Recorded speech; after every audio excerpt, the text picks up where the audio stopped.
पौधों में प्रजनन भाग 2। दोस्तों, क्या आपको फूल अच्छे लगते हैं?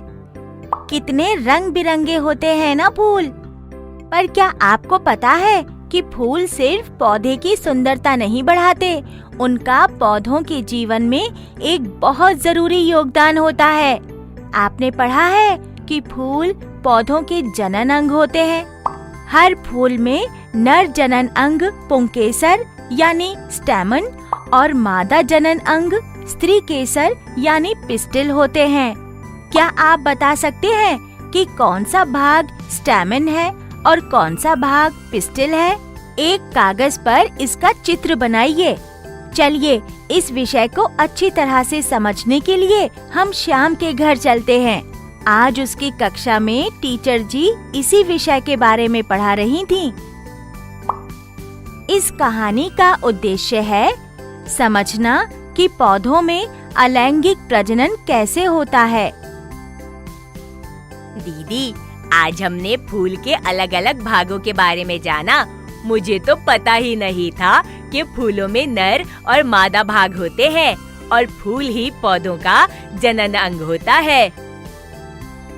हाँ श्याम, फूल पौधे का बहुत महत्वपूर्ण भाग है।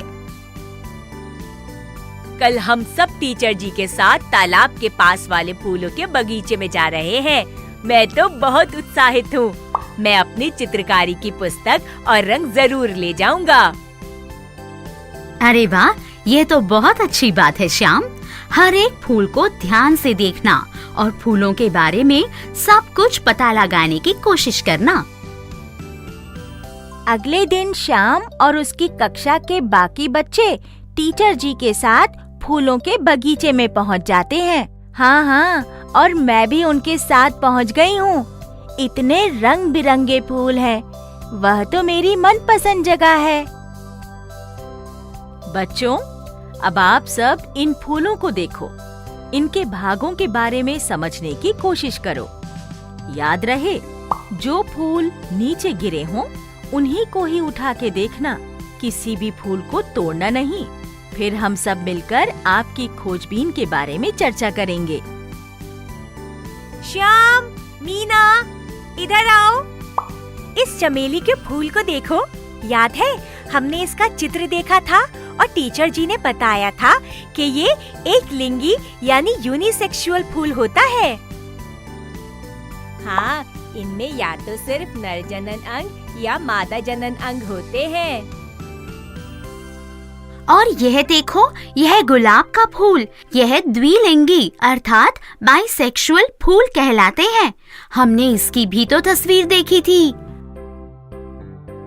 हाँ दोस्तों, बच्चे ठीक सोच रहे हैं। कई फूल एक लिंगी होते हैं क्योंकि उनमें नर और मादा जनन अंग में से एक होता है, और कई फूल द्विलिंगी होते हैं क्योंकि उनमें नर और मादा दोनों जनन अंग होते हैं। नर जनन अंग को पुंकेसर यानी स्टैमन कहते हैं और मादा जनन अंग को स्त्री केसर यानी पिस्टिल कहते हैं। अरे वो देखो, राजा और विजय कैसे उन तितलियों के पीछे भाग रहे हैं। जहाँ इतने सारे फूल होंगे, वहाँ तितलियों और मधुमक्खियों का होना तो स्वाभाविक है। हाँ, इतने सारे फूलों का पराग एक साथ मिल जाता है इनको। याद है, हमने विज्ञान के पहले अध्याय में स्वजीवी संबंध के बारे में पढ़ा था। हाँ, मधुमक्खियाँ फूलों का पराग इकट्ठा करती हैं और बदले में फूलों से पराग के कणों को दूसरे फूलों तक ले जाती हैं और इसी तरह परागण में सहायता करती है। हाँ दोस्तों, हम मधुमक्खियों और तितलियों को फूलों का पराग बहुत पसंद है। फूल के नर भाग पुंकेसर में पराग कोश होता है, जहाँ पराग कण होते हैं। जब मैं या मेरे जैसे अन्य कीट मित्र फूलों पर बैठते हैं, तो पराग कण हम पर चिपक जाते हैं। उसके बाद जब हम किसी अन्य फूल पर बैठते हैं, तो यह पराग कण वहाँ गिर जाते हैं। इस तरह एंथर यानी पराग कोश से स्टिग्मा यानी वर्तिकाग्र तक पराग कणों का स्थानांतरण होता है। कभी कभी पराग कण उसी फूल के मादा भाग यानी कि स्टिग्मा वर्तिकाग्र में स्थानांतरित होता है। इसे स्वपरागण या सेल्फ पॉलिनेशन कहते हैं। और जब परागकण किसी और फूल पर गिरता है तो इसे पर परागण या क्रॉस पॉलिनेशन कहते हैं। यह देखो, यह मादा जननांग वर्तिकाग्र अर्थात स्टिग्मा है। पर यह यहाँ नीचे एक बल्ब या कली सा क्या है? हाँ, इस फूल में भी ऐसा ही एक भाग है। ऐसा ही कुछ विज्ञान की किताब में देखा था। चलो इसके बारे में टीचर जी से पूछते हैं।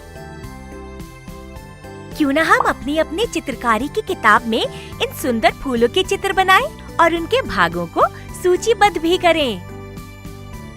दोस्तों, आप भी किसी फूल का चित्र बनाइए और उसे सूचीबद्ध कीजिए।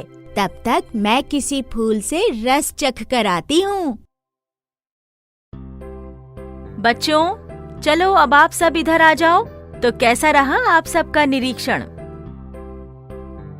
ये देखिए टीचर जी, मैंने फूल का ये चित्र बनाया है। टीचर जी, मैंने कई फूलों को उठाकर देखा। सब फूलों में एक हरा भाग था जो एक बल्ब या कली की तरह दिख रहा था। यह देखिए, क्या आप बता सकती हैं कि यह क्या है? हाँ, जरूर मीना। आओ हम इस फूल को देखते हैं। यह देखो, यह एंथर है, यह स्टिग्मा है और यह है ओवरी या अंडाशय। परागण जब स्टिग्मा में पहुंचते हैं तो वह एक नली के द्वारा अंडाशय में जाते हैं और यहाँ पर निषेचन या फर्टिलाइजेशन की प्रक्रिया शुरू हो जाती है और अंडाशय फल में विकसित हो जाता है। फूल के बाकी भाग मुरझा के गिर जाते हैं। कितनी विचित्र बात है। मुझे लगता था कि फूल का काम सिर्फ खुशबू देना होता है। पर फूल की खुशबू की वजह से ही तो मधुमक्खी, तितली और अन्य कीट उनकी तरफ आकर्षित होते हैं। ये तुम्हारी कमीज पर क्या लगा है श्याम?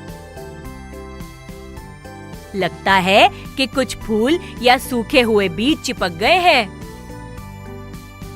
इसका मतलब है कि तुम भी परागण में सहायता कर रहे हो श्याम। क्या तुम सबने सोचा है कि यह बीज श्याम की कमीज पर कैसे चिपक गए?